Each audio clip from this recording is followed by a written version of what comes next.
All right, let's get into it, guys. This reading will find its way onto YouTube if you're watching this on YouTube. Hello from the future. All right, let's see. What's going on for the collective? What's going on for you guys? What's the hot goss? What's everyone talking about? Okay.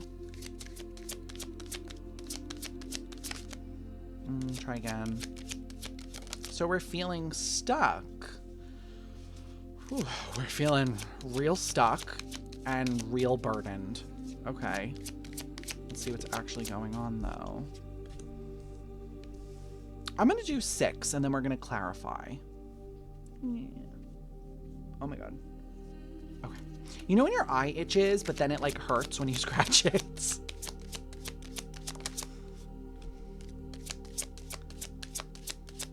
What are y'all dealing with right now? What is this?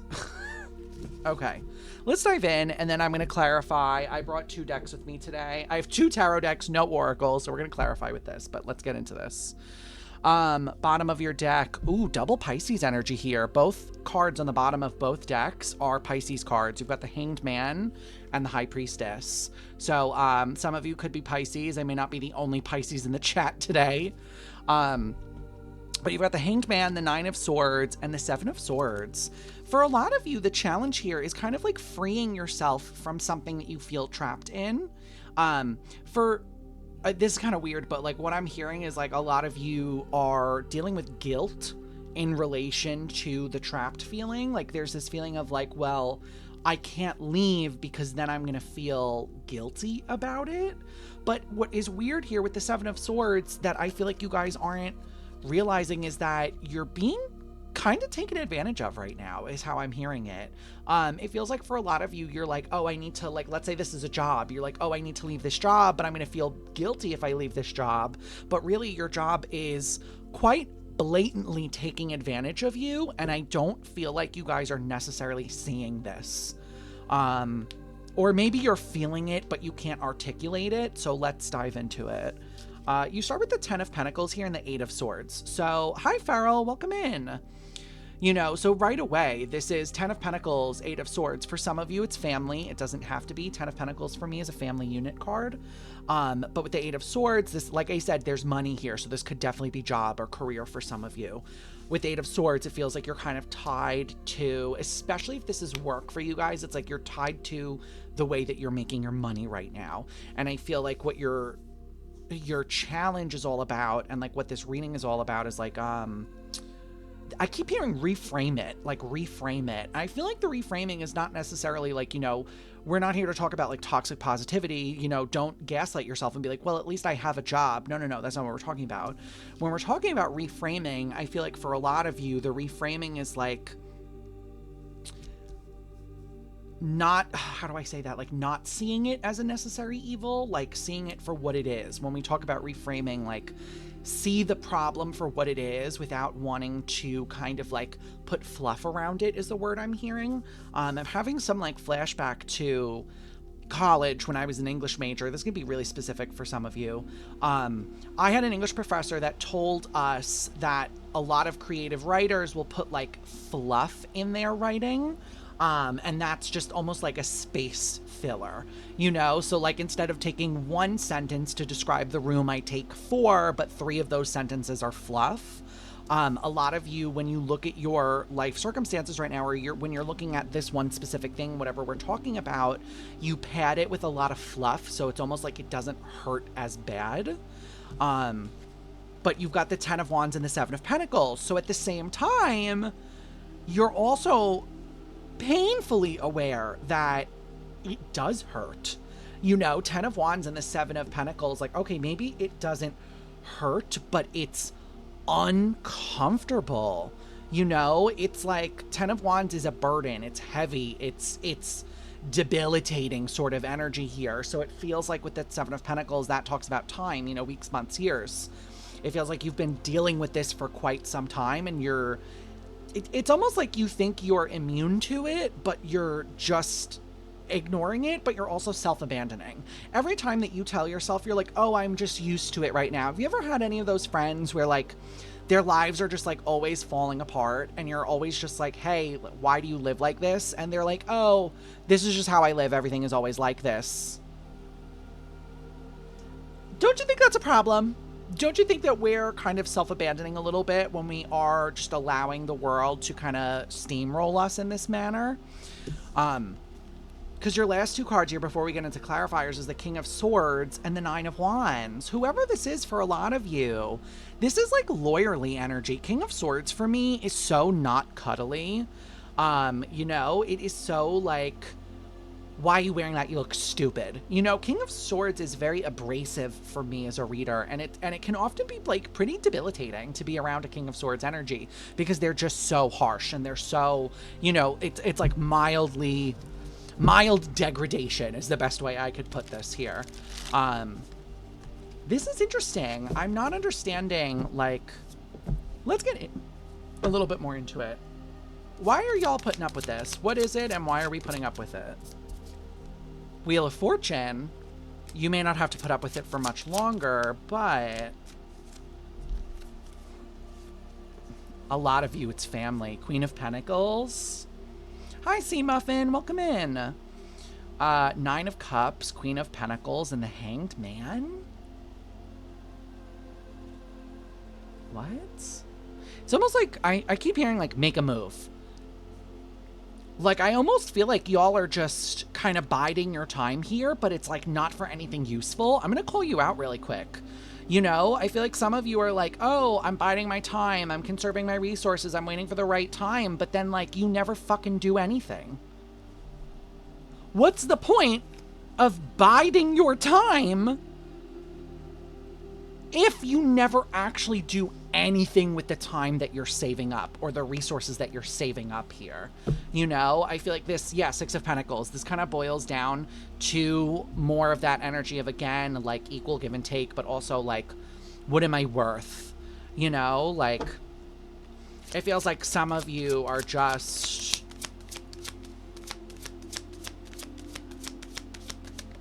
oh, that's horrible. For some of you, the way my guides are saying this is like,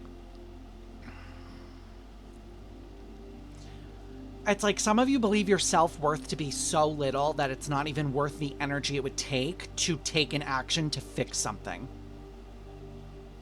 We need to work on that. In this collective? Absolutely not. Self-worth has to go up here, okay? 10 of Cups. A lot of you, it's like your happiness is on the line here, but I feel like your viewpoint of it is so poor. It's almost like, well, why? Well, why would I, like, I've always, the energy here is really dark. It's almost like, well, I've always been unhappy, so, like, why would I work to change it? I'm hoping if I say that out loud, y'all will realize that, like, that's not correct. Do you know what I mean? Like, I almost feel like, again, I'm having a lot of, like, college English major flashback. If you can't tell if a sentence is grammatically correct, you read it out loud. And then you're like, oh, this is bad. I shouldn't write this. A lot of y'all, like, if I'm saying this out loud, the hope is that it cognitively clicks for you. That, like, oh, it shouldn't actually be like that. Why would I think like that? You know, you have the 10 of Cups with the Tower here. I feel like for a lot of you, it almost feels like things going the right way feels foreign to you. You know, whatever you've been doing, you could be going up against like a lot of King of Pentacles. Yeah, for some of you, this is a lot of you, it's going to be job, career. It's like you're always up against the next door and then the next door and then the next door. There's always like one door after another here. And I feel like, yeah, you're exhausted, but the way my guides want me to say this kind of brutal, like, is exhaustion a good enough reason to give up on yourself?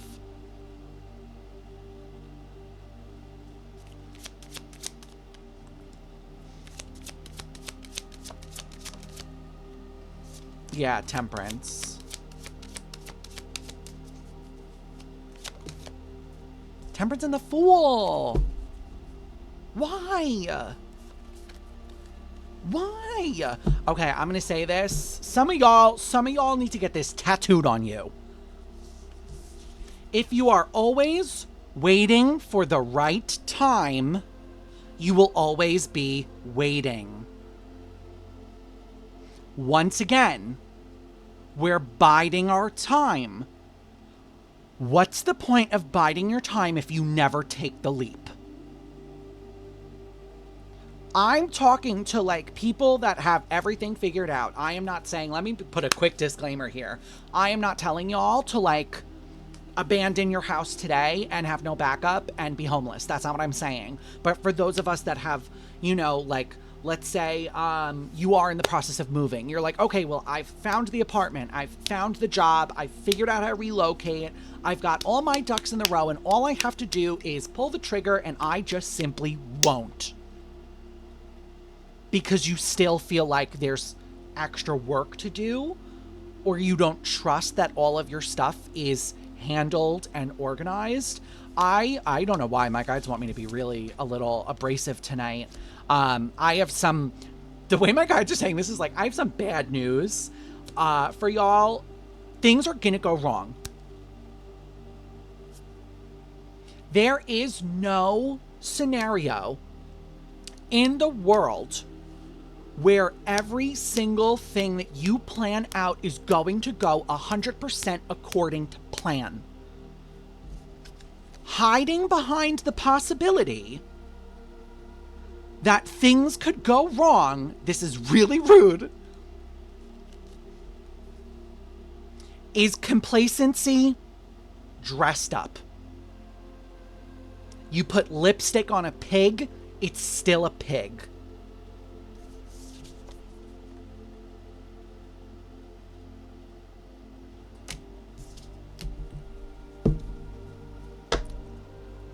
Whew. Y'all getting obliterated tonight. I'm so sorry. Knight of Cups. Yeah, like... I don't know who needs to hear this. It's another mean thing to say to you guys. It's not mean. It's just abrasive. No one is going to live your life for you. You can't test, like, the things that you want to do in your life by making somebody else do them first. Do you know what I mean here? Like, nobody is going to come in, invade your meat suit, and then test that job. Test that apartment, and then come back to you in a week and be like, actually, you're not going to like it. Don't do that. I hate to say that for you. This very well maybe Helen. I don't know. This sounds like a Helen reading. You know, but it just feels like with that Knight of Cups and the Moon, a lot of you are looking for, I don't know who needs to hear this. You're like scapegoating because you're looking for an emotional tether, like an emotional net to catch you, but you're looking for it in like people. And I feel like that's part of this problem. That's what I mean by like kind of in the beginning, you know, we said like shift the way you're looking at this. A lot of it, your backup plan is almost like, well, if it goes wrong, I'll just go to my uncle's house. You know, or I'll call my best friend and she'll bail me out of this. You know, a lot of you have a contingency plan, but the contingency plan is like a person, which in some regards can be good, but a lot of you don't really want to use it as a contingency plan. You want almost like a scout. It's almost like you want this person, whoever this is, that you use your contingency to like go out and scout out the layout for you, to tell you whether or not it's good to make the decision. Again, I hate to be that voice for you. That's not how the world works. You are not going to know whether or not this decision vibes with you or aligns with you until you make it. Okay? Until you make it.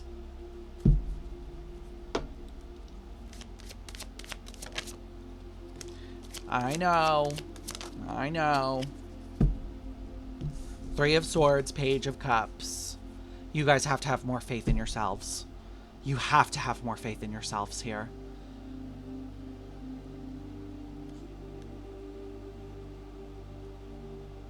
Oh, interesting. Okay, Helen. The possibility of getting hurt is not a good enough reason to stand still.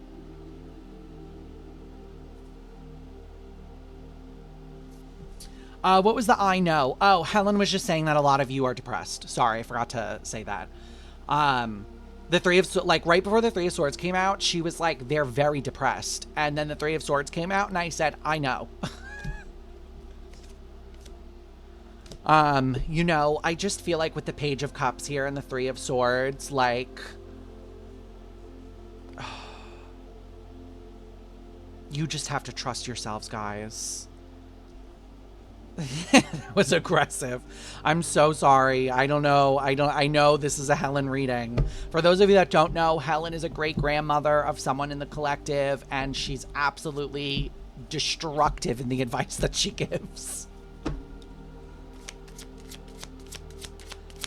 You know, it's like the way she's saying this is so funny, but like if someone has like, if someone is shooting at you, she's like, do you stand still? No. You move, you get out of the way. She's like, so with that 10 of Wands here, things in life might not be going according to plan, but a lot of you are just standing in it. You're just like, well, it is what it is. I'll just sit here and deal with it. But then she's like, but then you don't actually deal with it. Okay, can I just get can I get closing comments? This one was a bit, this one had some kick to it. I'm not gonna lie. The Sun, the happiest card in the deck.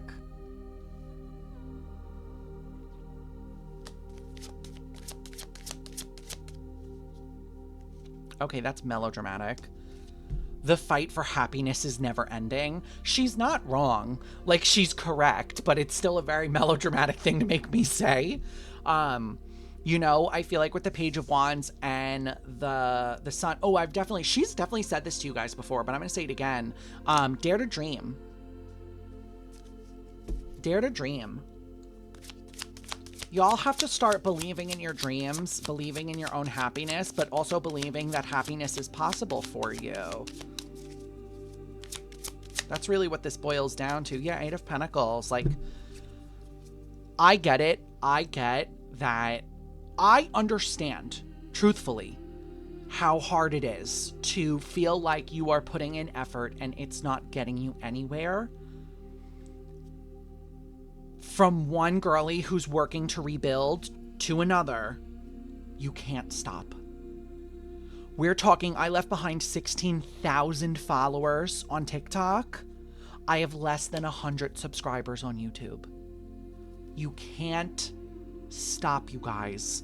You just have to keep pushing because you have to keep hope that something good is going to come at the end of it, okay? Believe in your own happiness.